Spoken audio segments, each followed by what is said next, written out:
Chicken দো পেঁয়াজা, chilli chicken, chicken কষা এইসব তো অনেক হলো। আজকে বানাবো খুবই সিম্পল একটা চিকেনের রেসিপি, ঝাল ঝাল লাল লাল দেহাতি চিকেন কারির আলু দিয়ে ঝোল, যেটা খেতে দারুণ লাগে।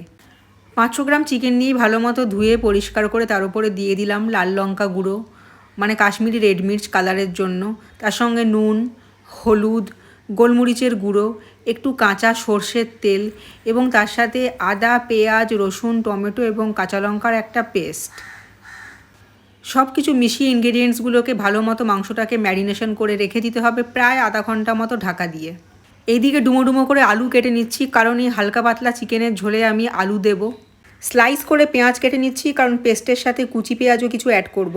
হামানদিস্তাতে এলাচ, লবঙ্গ, দারচিনি, গোটা গোলমরিচ থেতো করে নিয়ে কড়াইতে সরষের তেল গরম করে তার মধ্যে দিয়ে দেবো একটু নুন, অ্যাড করব আর একটু হলুদ।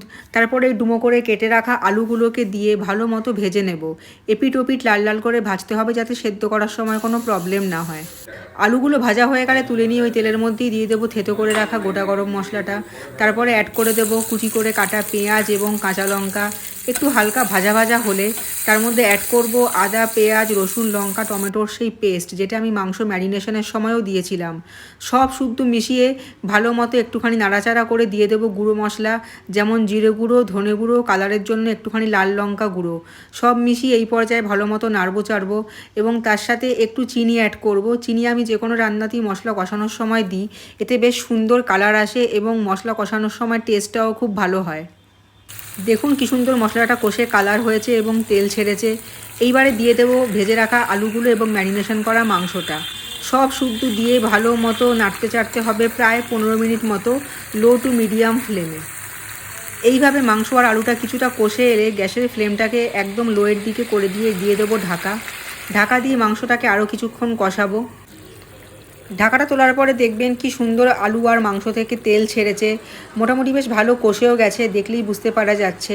এই পর্যায়ে দিয়ে দেব সাইডে বাটিতে গুলে রাখা একটু গরম জল, সাথে আমি একটু ভাতের মাড়ও অ্যাড করেছি, এতে বেশ ঘন হয় মাংসটা, খেতে ভালো লাগে। তারপরে ঢাকা দিয়ে আরও 15 মিনিট মতো গ্যাসের ফ্লেমটাকে একটু কমিয়ে দিয়ে ভালো মতো ফোটাবো। মাংস আর আলুটা খুব ভালো মতো ফুটে সেদ্ধ হয়ে গেলে গ্যাসের ফ্লেমটাকে অফ করে ওপর দিয়ে একটু গুঁড়ো গরম মশলা ছড়িয়ে ঢাকা দিয়ে স্ট্যান্ডিং টাইমে প্রায় 5 মিনিট মতো রেখে দিতে হবে। এভাবে স্ট্যান্ডিং টাইমে রাখলে রান্নার স্বাদটা আরও বেড়ে যায়। রান্নাটা যেটুকু সেদ্ধ হওয়া বাকি থাকে সেটুকুও বেশ ভেপে সেদ্ধ হয়ে যায়। 5 মিনিট স্ট্যান্ডিং টাইমে রাখার পর ঢাকাটা তুলে দেখবেন কি সুন্দর কালার ছেড়েছে। এইভাবে স্ট্যান্ডিং টাইমে রাখলে যেইটুকু কালার ছাড়া বাকি থাকে সেটুকুও ছেড়ে যায়, রঙটা আরও সুন্দর লাগে রান্নার এবং গন্ধও কিন্তু খুব সুন্দর বেরিয়েছে।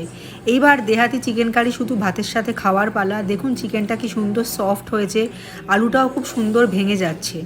এই রকম হালকা পাতলা দেহাতি চিকেন কারি কিন্তু শুধুমাত্র ভাত নয়, রুটি বা পরোটার সাথেও দারুণ লাগে খেতে।